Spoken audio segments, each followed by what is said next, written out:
First of all, everybody, welcome to the Political Vigilante. My name is Graham Elwood. We're here with Whitney Webb. And I wanted to talk about this because you put this other article out there, and it's something I've been talking about on this show because it seems like they're very obviously setting us up for chaos surrounding the election. Win or lose, they want, and they really want us in a civil war. And this is just my interpretation. You can tell me. Oh, they do. I agree. Yeah. Go on, though. Especially when they saw the unity in the streets in the first like 2-3 weeks of the George Floyd protest, especially that first week. There were tens of millions of people in all 50 states and 18 countries all saying no. And I think they went, oh, this is the thing we feared. Everybody getting together and saying and storming the castle, in essence. I mean, they were burning trees around the White House. People were like not having it. And they were doing it in every city. So it really, I'm hearing some kind of an echo. Let me make sure I got. Could also be my toddler. Okay, all right. Making noise outside my door. Wants to come in, I guess. I do sound like a toddler sometimes. So it makes and I think they realized, because I saw the narrative change from the George Floyd, and then they quickly make it like, oh, there's a race war in this country. And I was like, wait a minute. I was at a bunch of protests in LA. It was all people from all walks of life. And in cities, even like Portland, that are primarily white cities, it was all these white people on the streets for Black Lives Matter. And yet they keep pushing this civil war, this race war, and they're really ramping us into that. And then Trump was just flat out saying, oh, it's rigged if I lose. So he's teeing up his base, and they want a conflict. And I have no doubt that there's private. Yeah, it's both sides. It's 100% both sides. Because they're just playing into this, and people really need to, I don't know. I mean, at this point, if you're buying into the two-party illusion at this point, I don't know. You're not going to be able to see the big picture really of what's going on and why they want this chaos, and how they're going to do it and all this stuff. Like, the RNC and the DNC have a lot of overlap when it comes to policies, like endless wars. They both end up expanding government. I mean, some of the biggest expansions in government, in police state government, I'd argue, right, happened during the George W. Bush administration, like DHS, things like that. That was supposed to be conservative, right? I mean, so, regardless of which party's in office, it's the same policies, and it's been like that for decades and decades and decades. Okay, so we know that both parties have been also blackmailed by intelligence agencies, right? So that's like Epstein shows us that, among other, historical points, right? So they're not exactly, the narrative they're selling you is very unlikely to be what's actually going on, right? And so the narrative that we've seen pumped out the most, at least recently, is that Trump's not going to leave office. And a lot of that is coming from this group that I wrote about last week called the Transition Integrity Project, is what they call themselves, right? But basically what they also show is that if there's an election scenario where Trump ends up having a clear winning, they are going to do some wild shit, basically. They are going to convince 3 states to send different electors to the Electoral College, even if Trump won, basically undermining any sort of Electoral College win, even if he has it, which is obviously going to make like huge protests on the right. And then they say that they're going to convince California, Oregon, and Washington to secede from the Union unless 4 demands are met. And among those demands are making Puerto Rico and Washington, D.C. New states, and dividing California into 5 new states to basically, rig, I guess you could say, the sit for the Democrats or whatever, among other things. So that's just like how they start up, right? And then in January, they convinced the House of Representatives, which is Democrat, controlled, to award the presidency to Biden anyway, even if Trump wins, right? So, yeah, okay, so Joe Biden has a clear win. Trump will leave office. He'll say it was fraud and he won't concede. But then if Trump wins, you have Joe Biden doing the same stuff. And in this simulation, the guy playing Joe Biden was John Podesta, who was Hillary Clinton's former campaign manager for 2016.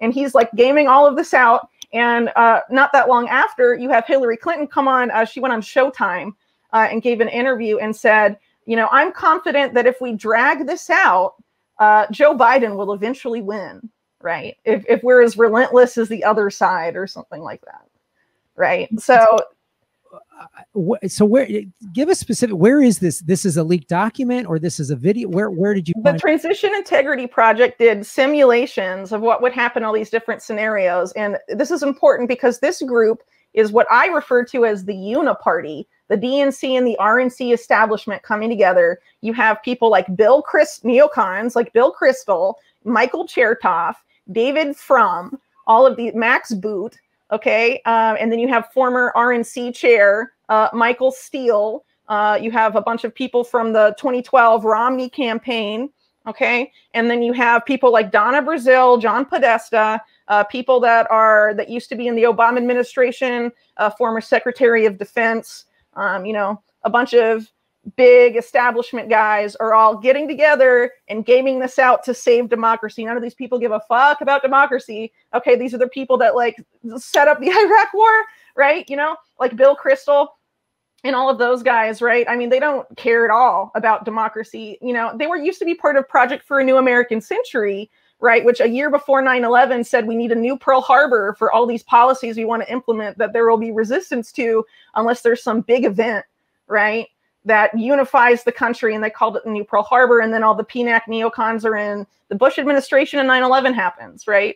And so now you have those same guys, right? Saying that this is going to happen if Trump wins or if Trump loses, right? There's going to be chaos either way. So they're essentially just, you know, showing that they're showing it's rigged for chaos, really, either way, regardless of what the outcome of the election is. And the end game, my understanding, I mean, what I feel like, and maybe this initiative thing that you uncovered goes in, that maybe they just spell it out. To me, it seems like they want chaos in a civil war to distract us from the fact that the ruling class is screwing all of us. Like if these like Second Amendment working class rights, white people realized they were actually in a class war, like if they were going to go hold the Michigan Capitol hostage, not because they couldn't get haircuts and have to wear a mask, but because they're like $4.25 trillion was given to Wall Street in the CARES Act. If the minute that those like Black Lives Matter and those groups get together and realize, oh, we're on the same team, that they obviously, then it's over for the ruling class. So they got to keep us distracted, right, like that. Well, at the same time you have these election plans, you also have the same forces, I would argue, in power trying to manipulate and infiltrate both sides of these separate movements. So like the protest movement on the right now, or the protest movement on the left, especially around police reform. The lady that co-founded this Transition Integrity Project is a lady named Rosa Brooks. She used to work for this foundation that had a leaked memo come out that was published that talked about capitalizing off of Black Lives Matters and manipulating it to push people for the federalization of police in the United States. Period. So that's the end game. That's bad. Okay. And her research, she publicly writes articles in Foreign Policy and all these other places talking about how there's a need to demilitarize police and all this stuff. But she, a few years ago, talked about removing Trump via a military coup, that would be a good idea. I wrote that in Foreign Policy magazine. Right. And her research is about the blurring line between military and police. Of course, if you federalize all police, it's all DHS goons, right? That's what that means. It's not good. But basically, you know, it talks about capitalizing off of the desire for reforms and the need for reform, right? But sort of sheep herding that into pushing for the federalization of police, or stricter, stepping stones towards that, with that being the ultimate goal. And that's all outlined in there, right? So that's the lady that created this Transition Integrity Project thing. That's her other thing as head of Georgetown's program of innovative policing, they call it. So there's definitely efforts to sort of, manipulate these movements when they pop up, right? So, I think that's part of, how this whole engineered situation they're trying to set up with election chaos. The race war, too, that they're trying to start, right, also involves manipulations of both sides, because they're trying to aggravate existing divides, specifically left and right divides and racial divides, right, to try and create as much chaos as possible, because the more chaos they create, the more they can justify imposing order, right? Look at all this chaos. We have to come in and impose order really hard. That's what I would argue this is all about, right? That's this what is about clamping down. Yeah, that's what it feels like to me. It's all ramping up into like a get everybody scared, and then martial law, like the test run back in late May, early June, like where I live, Santa Monica, there was military on the streets for a week after there was looting and riots, and it was just like a test run, like, oh, okay, let's see how this works, how people are going to respond to this. Well, and there weren't mass protests to having military on the streets, which is unconstitutional. People just took it, and I think they just keep going, well, we can just keep pushing Americans, we'll just keep pushing them, and when they all get together, we're very good at dividing them. Like, I'm amazed America hasn't had a full-blown revolution already. I just am amazed at it. And if it gets close, this is what this all clampdown is. I mean, that's why. And you look at the fear mongering that comes out of the right, like the Fox media, the fear, and they're okay with, unmarked vans and federal troops. Well, they're getting the right to support the policies they'd normally be against, not realizing that if the right ever goes out and protests for legitimate reasons, that same power of the state will be sicked on them, you know. This is all about manufacturing consent for those types of tactics becoming the norm. This is something that, the uniparty, the DC establishment has been trying to do for decades and decades, ever since there was this pivot towards homeland security, away from foreign policy, this focus on homeland security that was planned out in 1997 by Richard Armitage, who later was in the George W. Bush administration, right? And, Dick Cheney and all these guys coming up for how to create the Department of Homeland Security, which of course didn't get passed into law until after 9/11, which of course, gave them their wish list of things to pass. But what's interesting too, regarding this whole martial law setup, the Transition Integrity Project, several of their scenarios hint that the military will have to step in to restore order, number one. Number two, there's another company really, that I wrote about in January, called Cybereason, ties to US and Israeli intelligence, also doing these very creepy simulations about the US 2020 election for free, which is very odd because they couldn't, use the results of the simulation to sell any product, and they were doing it with FBI, Secret Service, DHS. They predicted imposition of martial law in the United States after the 2020 election, and all of their scenarios, which involve cyber attacks and hacking and all this stuff, right? And deep fakes, among other things, right? So it's almost like they're telling you that something that's going to happen. What's worth pointing out, though, is that back when the coronavirus crisis was really starting to explode, back in March, I don't know if people remember, but there was all this concern about what happens if a majority of members of Congress test positive and have to leave, and what happens if the president and the vice president and the speaker of the House all test positive and they have to go, right? So the response to this was to activate this task force in DC that's part of NORTHCOM, part of the military's NORTHCOM, or Northern Command, which is about the Americas, or North America, right? And they activated protocols. This was reported in Newsweek, right? This is not something I'm making up. They reported on the activation of what they called continuity of government protocols. Continuity of government is a program that's existed since after World War II, but it was really, it basically became a parallel government under Reagan, it involved people like Dick Cheney and Donald Rumsfeld, who weren't even in government at the time, okay? They basically set up, this was reported in the Miami Herald in the 80s, right? A parallel government that was allegedly responsible for Iran-Contra and all this stuff going on in the 1980s under the guise of this continuity of government program, which justified itself as, if the president gets taken out or there's some sort of threat to the U.S. government as a whole, these are the protocols and policies we will follow to ensure that the system, the establishment, stays in place. Okay, so basically a lot of that has to do with martial law and also the rounding up of dissidents that was created in this database called Main Core that I've written about a couple of times. But it was created by Oliver North, who's now like an NRA guy, but he used to be the main guy for Iran-Contra, and deeply tied to this whole thing, this continuity of government protocol back in the 1980s. And they were putting Americans on this list, right, for doing things like not paying your taxes or going to a protest and all of that stuff. So their ability to After 9/11, people saw Main Corps being on White House computers and all this stuff because Dick Cheney basically like made all these changes where he had like more control than Bush did. You know, I don't really want to go too deep into this, but basically, as of 2008, there were supposed to be like 8 million Americans on this database. And basically, it's a protocol for martial law in the United States and rounding up people that may be a threat, deemed a threat to the U.S. government in a continuity of government situation.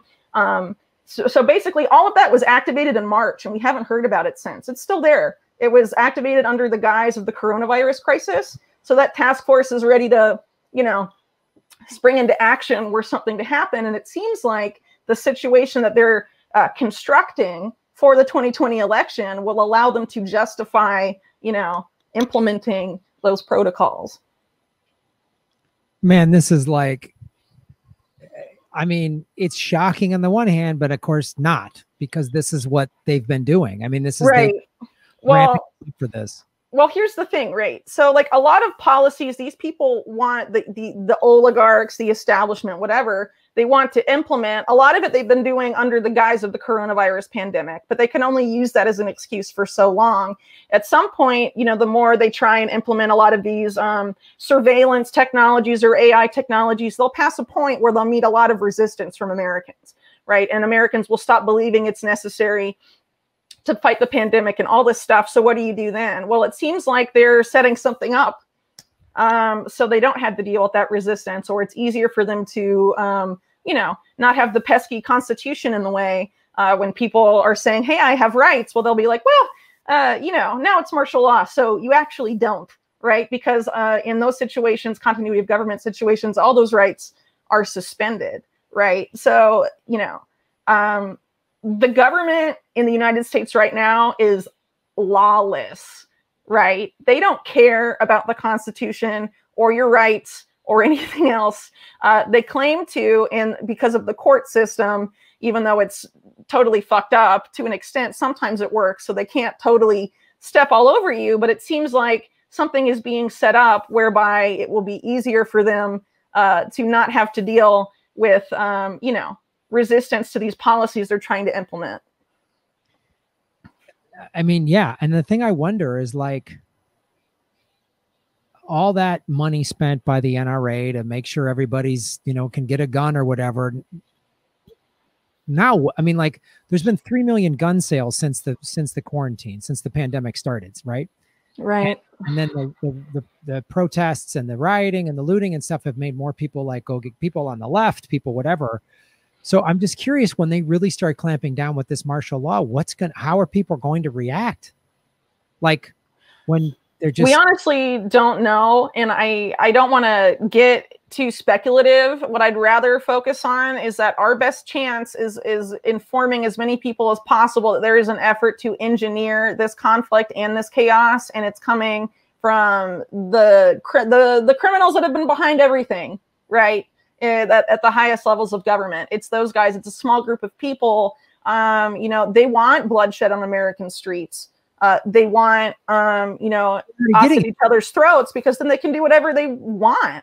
Yeah. Right. I mean, look, it's already starting. I mean, that 17-year-old kid in Kenosha, Wisconsin, that happens. And then somebody just openly killed a Trump supporter and in I think Oregon or Washington or something. And it's just like, oh, they've really been ramping up for this, man. They've really been. And let's keep in mind too, that these types of conflicts we're talking about that they're trying to engineer here, these same people have done this in other countries around the world at the behest of the U.S. State Department or U.S. aid or the U.S. government in general when it served foreign policy goals. Now they are turning all of that, you know, back on the U.S., which, you know, I would argue it was always intended to be like that, right? And DHS too, right? You know, I mean, that's, you know, a lot of the tactics that are for the military to use abroad, right? DHS is using those here at home. And now there's this push to get the left to support federalizing police, which is just going to make all police, you know, DHS guys, basically. Because, you know, local law enforcement, right? It's localized. A lot of local police departments are super corrupt and awful. But what happens when, you know, you try and complain to that police department Okay, but you want to complain to the federal one, right? It's only one organization, right? It's more dangerous. Like the potential for abuse, I would argue, is much higher. You take a country like Chile, for example. Under Pinochet, they also federalized the police, right? And so you want to complain about police brutality in one locality, well, you have to go to the capital, right? And go through all that bureaucracy and bullshit, and nothing ever happens. And the police brutality issue in Chile has been the subject of protests for years. Yeah, and Pinochet, I mean, it happened quick. All of a sudden, you might be probably more well-versed on this than I am, but my general understanding is when he really started clamping down on the authoritarian, all of a sudden within 2 months, he had... Yeah, the caravan of death, it was called, was part of it. Yeah, and then they rounded up a bunch of people in Santiago, put them in the soccer stadium, and murdered them. And he, remember, was put in power by the CIA and Henry Kissinger, right? And, the CIA trained him in all of his goons and his secret police, right? Our government are the people that created this shit all over the world. And now they're going to try and use it on us. So that's why it's very important to study their tactics and inform people. Why? Because honestly, since we know that this chaos is coming, this is a period of relative calm, I guess you could say, we have for another month or two. I mean, it is imperative that, especially now that it's becoming so obvious, even in the mainstream, there's going to be some crisis on election day. We really need to try and reach people as much as possible. Because once it starts playing out, just like they predicted it and they're telling you, and people have sort of been inoculated with the idea that it's going to play out like that, and it starts to play out like that, they won't be as easily sheep herded and distracted, and they'll actually maybe focus on the people that are actually doing this shit, Yeah, it's good. It's good for people to be aware of this. So, these are the exact tactics, beat for beat, that they use to destabilize other countries.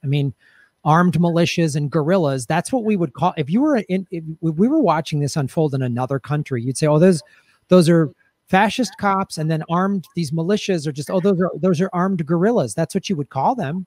You'd call them armed guerrillas, just like, and so it's really important that people, I'm glad that you're pointing this out for people to get aware. So where can people read this specific article, Whitney, so they can get more informed and share this with people? If you're out there watching this, share this video and share Whitney's article on all your social media platforms.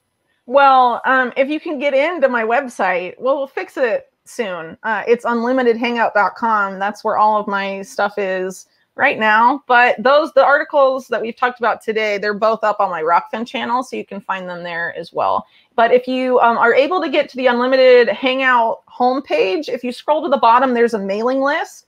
So if what happened with my Ashton Kutcher article, it gets provokes this huge attack and the article gets scrubbed from the WordPress database, we can send you the article itself through email, right? So please sign up for that.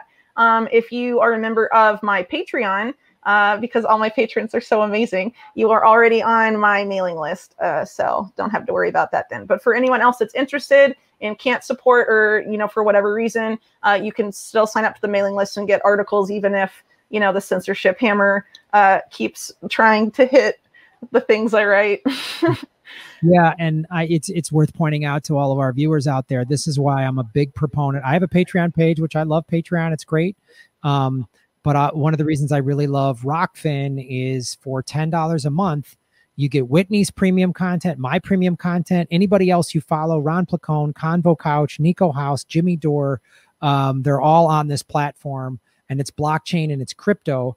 So the CIA can't buy it up like they did Google or whatever and turn it into just an arm of the deep state. And then go to Unlimited Hangout and follow Whitney on Twitter, which is it's Whitney_Webb. Oh, it's _ Whitney Webb. Yeah. _ Whitney Webb. Okay. Mm-hmm.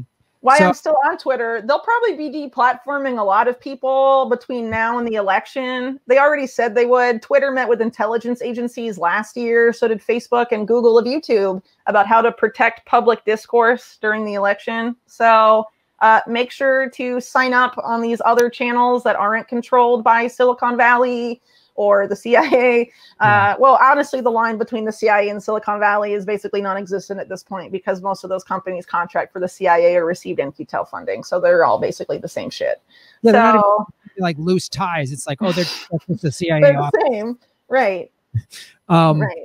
Well, Whitney, thank you so much for taking time today. And again, man, Absolutely. you shed such amazing light on these things, and you bring such an amazing. We have almost 900 people watching us live. Oh, wow, cool. Is really, really awesome. So I love the work you do. Support what Whitney's doing, and stay safe out there. Right. Thank you. And I really want to ask people to please go and read the articles. All of the sources for everything I say are in there as links. Please follow the links and read them. I source everything. That way you can, if someone thinks, oh, well, she's a conspiracy theorist and they don't want to read my stuff, you can show them the source links that are mostly from establishment stuff or official sources, right? And lay it out to people yourself.